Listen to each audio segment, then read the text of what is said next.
This is story 2 of the Toby the Tram Engine book. Thomas in Trouble. There is a line to a quarry at the end of Thomas's branch line. It goes for some distance along the road. Thomas was always very careful in case anyone was coming. Beep, beep, beep, he whistled. Then the people got out of his way and he puffed slowly along with his trucks rumbling behind him.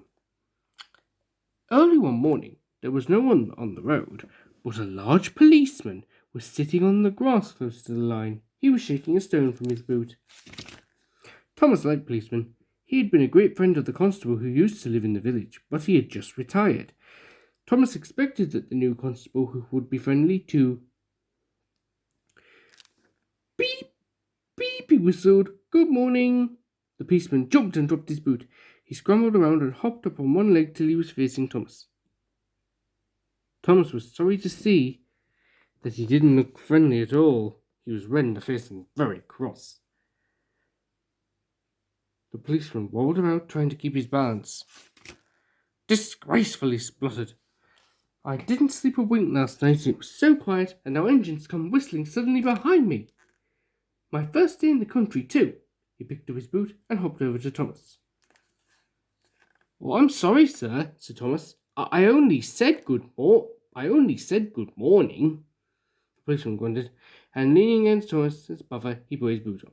He drew himself up and pointed to Thomas. Where's your cowcatcher? He asked accusingly. But I don't catch cows, sir. Don't be funny, snapped the policeman.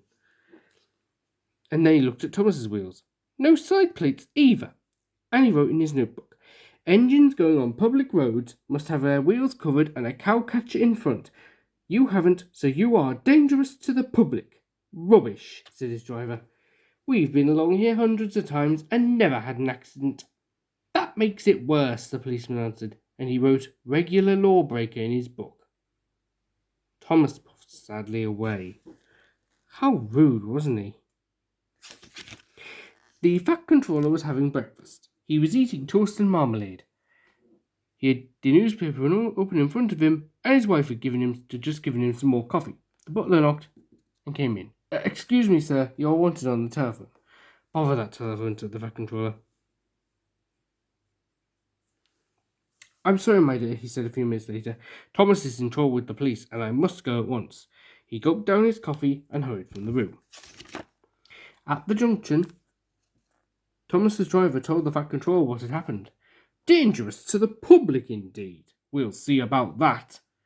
And he climbed grimly into Annie the coach. The policeman was on the platform at the other end. The fat controller spoke to him at once, and a crowd collected to listen. Other policemen came to see what was happening, and the fat controller argued with them too, but it was no good. The law is the law, they said, and we can't change it. The fat controller felt exhausted. He mopped his face. I'm sorry, driver, he said. It's no use arguing with the policeman. We will have to make these cowcatcher things for Thomas, I suppose. Everyone will laugh, sir, said Thomas sadly, and they'll say I look like a tram. The fat controller stared. Then he laughed. Well done, Thomas. Why didn't I think of it before? We want a tram engine.